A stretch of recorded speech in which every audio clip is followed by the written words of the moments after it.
What's up, everyone? Welcome to Program Your Remote. Today we're going to be doing a battery change on a Chevy Smart Key.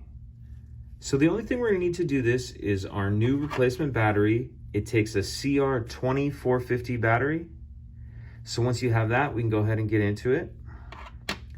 The first thing you're going to do is take the emergency key out of the bottom.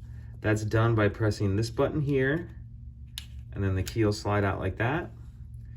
So we're going to take our smart key and flip it over so the buttons are facing down. Then we're going to put the key in this slot. Let's see if the camera will pick it up.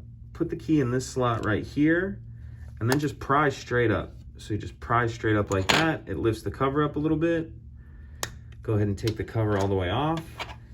And we can see our old battery here. And on either this slot or this slot here, you're going to take the key and just stick it in there like that, and that'll get under the edge. Pop it out. Take our new battery, and you want to make sure that you put that with the plus side up. Plus side up. Pop that in there.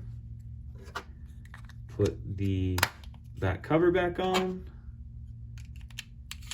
Slide the emergency key in there, and that's it. Pretty simple. If you have any questions, please let me know. If you could take a second to like and subscribe, it helps us out, and I'd appreciate it. Thank you.